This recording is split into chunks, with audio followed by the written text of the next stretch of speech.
4.15 총선 대진표가 확정되면서 본격적인 선거 레이스에 돌입했습니다. 부산 진갑에서는 무소속 돌풍을 예고하는 정근 후보가 표밭을 갈고 있는데요. 오늘은 단감시장에서 무소속 정근 후보 만나봤습니다. 네, 후보님 안녕하십니까? 아유, 안녕하세요. 네, 삭발하셨습니다. 그때 당시 정근 후보의 심정은 어땠을까요? 정말 태어나고 중학생 때 깎아머리 하고 난 뒤에 50년 만에 처음으로 머리를 깎았는데요. 정말 우리 대한민국 정치가 이렇게 해야 되나 정말 착잡하고 그때 저절로 모르게 막 눈물이 나오지만은 정말 대한민국 정치를 바로 해야 되겠다 그런 결의의 마음을 또 한 번 더 다지게 되었습니다. 미래통합당의 공천 과정에 대한 반발, 동시에 정근 후보의 또 다른 의지라고도 보여지는데요. 어떻게 이런 갈등을 헤쳐나갈 계획이세요? 중앙당에서는 정근을 선택했습니다. 그러나 중앙당 하위기구인 공천관리위원회 김형호 위원장의 잘못입니다. 그것을 바로잡으라고 또 했는데도 바로잡지 않는 것은 중앙당은 정근 공천관리 김형호 혼자만 공천한 것이 서명수예요. 그러니까 공천관리위원회에서 다시 상분위가 되면 어쩔 수 없이 최고에서는 안 할 수가 없는 거예요. 그러니까 최고위원의 뜻은 정근에게 있다. 그래서 최고위원 당의 뜻에 따라서 저는 끝까지 무소속으로 하여서 보수의 편에서 보수의 가치가 무엇인가, 그리고 지역 주민의 뜻이 무엇인가, 보수의 가치를 저는 이길 수 있도록 승리할 수 있는 편에 서서 끝까지 하여서 보수란 무엇인가를 보여드리도록 하겠습니다. 사실 정치인이기 이전에 의사십니다. 이번 코로나 사태 어떻게 보십니까? 저는 이 코로나 상태를 보면서 의사로서 정말 참담한 심정입니다. 이때는 보건의료 전문가가 절실히 필요합니다. 보건의료 때문에 국가 경제가 위기 상태, 누가 해결할 수 있겠어요? 전문가가 나서야 합니다.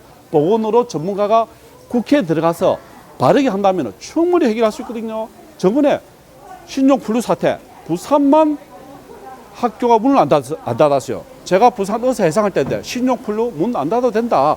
철저하게 보건위생 관리를 하면 된다. 눈병, 유행성 눈병 왔을 때도 부산의 학교 문 안 닫았어요. 제가 보건의료 전문가로서 적절하게 다 같이 협의해서 했거든요. 피해가 제일 없는 곳이 부산광역시였어요. 전국 16개 다른 광역시도는 수많은 피해 속에 수백억의 예산을 손실을 보았거든요. 이때 정말 보건의료 전문가가 국회에 들어가서 국민들을 안심시키고 국민들한테 제대로 된 보건의료를 알리고, 지금 길가에 가보면은 전부 다 마스크 다 쓰고 다니고 있어요. 전부 다 무서워서 공포심에 들었어요. 길 걸어가다가 그냥 코로나19번 바이러스가 올까 싶어서 나 집에 나오다네요. 국가 경제가 마비 상태입니다. 여러분, 집 안에 밀폐된 곳에서는 마스크를 꼭 써야 됩니다. 그러나 밖에 외부에 걸어 다닐 때 야외에서는 마스크를 벗어도 됩니다. 야외에서는 마스크를 벗자, 야마벗 운동을 제가 하고 있습니다. 그래서 식당에 가서 밥도 먹고, 그리고 영화도 보고, 극장도 가고, 백화점도 가라고 해요. 가서 경제활동을 해야 대한민국 경제가 삽니다. 네, 이 의사로서의 정근 후보의 이런 야마벗 운동으로 인해서 이 기회를 또 통해서 부산 진구부터 시민들이 조금 불안감을 떨치고 또 경제가 조금씩 활성화되길 바라보겠습니다. 네, 부산 진구의 토박이 정근 후보와 얘기 나눠보고 있는데요. 아까 앞서 말씀하셨다시피 부암동 단감동을 서면동으로 바꿔야 한다라는 공약도 내걸었습니다. 어떻게 보면 유권자들이 조금 더 쉽게 와닿을 수 있는 공약인데요. 또 다른 공약들 몇 가지 좀 얘기해 주시겠어요? 제가 설립한 온종합병원이 처음에는 200병 상에서 지금은 1300병 상으로 부산은 제2의 병원으로 커졌어요. 그런데 온종합병원이 단감 2동이에요. 그럼 서울에 가면 단감동이라 하면 안 좋아해요. 화장막 있고 발전이 안 된 곳이다. 서면하고 가깝거든요.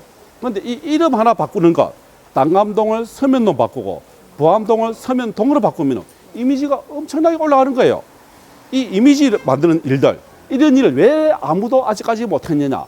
여기에 살지 않는 국회의원들이 와서 또 올라가 버려 서울 강남으로 가버리죠. 그러니까 이 애정이 없어요. 지역에 사는 사람이 국회의원 된다면 이 쉬운 일이거든요. 아주 어렵지 않은데요. 돈도 들지 않은 일이에요. 이런 일들을 할 수 있는 국회의원을 뽑아야 된다고 해요. 그 다음에 왜 부산 진구에 40만 인구가 살고 이 북쪽 갑 지역에는 20만 인구가 사는데, 그리고 초읍에 어린이 대공원 성지곡에 수많은 어린이들 오는데, 그 어린이들 오는데 왜 지하철이 없습니까? 아무도 주장을 안 하는 거예요. 아무도 일을 안 하는 거예요. 왜? 다 국회의원들이 서울 사니까. 저거 집이 서울이니까. 부산에는 정치할 때만 오니까.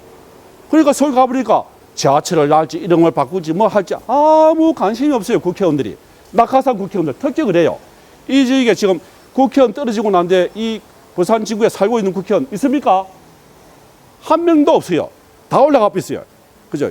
이제는 부산 지구에 사는 사람이 국회의원 되어서 지역을 발전시키는 거. 초읍에, 연지에, 부암동에, 당남동에 지하철 연결해서 40도 연결하면은 수많은 사람들이 어린이 대공원을 이용할 수 있어요. 얼마나 좋습니까? 버스 타고 갔다가 또 내려서 지하철 타고 얼마나 불편해요. 왜 부산 진구만 지하철이 없나 이거예요.